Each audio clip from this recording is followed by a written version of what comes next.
Hey everybody, good afternoon today. Mark here from Marc's Garage. Today I'm going to do part 2 of my Ducati real world build. So just to remind you, I got this bike, it's about 3 weeks ago now, 3 or 4 weeks ago, I can't remember exactly. I'm going to be modifying it over the next coming months, maybe years. I don't have a huge budget like some of the big YouTubers. I don't have sponsors. I don't have a Patreon. I don't have anybody that is feeding me any farts for free or anything. This will be paid for all out of my own hard-earned money, just for the love of bikes and love of doing a channel to kind of show what it's really like to build a bike on a budget. Even though you might have acquired your dream bike like I have, I still don't have a ton of money to put into it. I got a family to raise, a house to pay for, and a job to work. So I just wanted to show you some of the first set of mods that I've got on this beautiful bike today. So this is kind of round one. I just got a few small things to show you today here that I've been working on. The first thing that I actually done to the bike, and I don't call this a mod, but it's just mandatory to have your Ducati course reservoir covers for your clutch reservoir and for your brake reservoir. Have to have that and represent. All the racer boys are running the sweat bands on the reservoirs. I also added some domino grips. I thought I'd try these out. I saw a lot of the Ducati guys run these. I typically have used Rentals, so I'm giving these a dune try. So far, so good. I like them. I didn't want the ones with the red stripes and all that stuff. They just seemed a little over the top to me, so I like it plain and simple on the grips. So we'll give these a try. I did have to modify the throttle grip to fit over the sleeve. There's a little lip on the very right hand side of the sleeve. So what I did was I heated the grip up in some water, some hot water, and then there is a kind of a rib that fits in between there that you can kind of see still in place on this grip. I had to cut that off with a razor blade so it would butt right up against that throttle sleeve.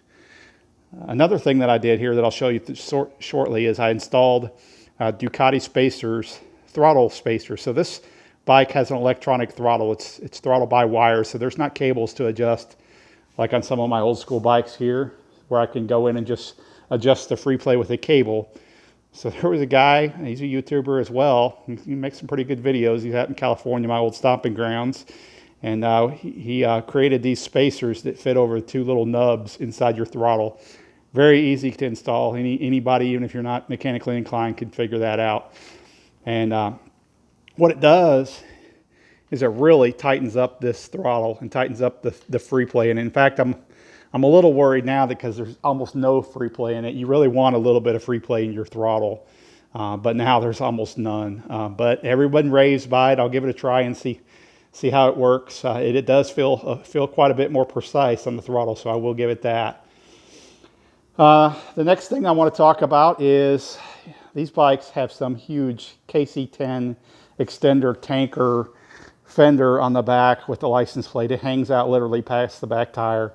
Like it reminds me of a KC10 extended tanker. So I purchased probably the best, just by everything I've seen on the market for these bikes, is the NRC, which is New Rage Cycles. I believe he works out of New York and probably started small and has kind of built his business into here. It includes turn signal indicators in here. They hide away just like you'd want them when they're off, but when they're on, they're bright. They're bright. And then included, I decided to go with, you can reconfigure this plate this way, and then you can slam it up underneath. Well, what I didn't like about being slammed up underneath is the edges of the plate kind of hang off under that lip right there. They hang over the edge. And when you looked at it from the side profile, with it tucked up under, it just kind of stuck out and gave it kind of killed the lines of the tail section. So I chose to conventionally mount it, which I've done on my RC51s too, and I really like it. I like it better this way. I think it actually hides more and leaves the beautiful profile of that tail section still intact, and the bottom of the tank there as well too. So great mod there. Highly recommend them. Easy to install. Just a couple bolts and some connectors, some Loctite, Anybody can do it. It's plug and play, y'all. And the obligatory pit bull stand. I didn't have a stand when I first got this bike. I had purchased the trailer restraint adapters to get it home from Dallas because I needed those. That's the only way I'll transport a bike is with those trailer restraint systems from Pit Bull. It basically allows you to tie any bike down without any cargo straps, and it holds it secure. So I really like that stand. I highly recommend it. This one's one-handed operation. I've never had any problem with the Pit Bull stand. They're very good. They're solid. They're American made. You just can't go wrong with Pit Bull products, in my opinion. See, in my garage, I've gotten, let me see, this is a 5th rear stand. I've got a new front that you can convert from a head shock to a underneath the fork, and then I've got one that goes underneath the fork as well too that I can use. So I got the stands covered, and I got the trailer adapters covered. The last thing that I wanted to show you here is, if you got a Ducati, you're going to need these tools. If you do your own maintenance, the spanner wrench thing is to move the eccentric for the chain adjuster. It has an eccentric, not like a sliding chain adjuster like conventional swing arms do. The tool on the right there is the big socket adapter is for your both your rear axle nut, and on the inside it has the front axle nut. So really trick. These are from HDESA Tool USA, made in USA. I think I paid about 80 bucks for this whole set. The last tool here is for your headset. So I think this was included in the set because a lot of guys like to change that out right there for something that's fancy and sparkly and anodized. So they've included this that fits down inside there like that, so you can remove that piece.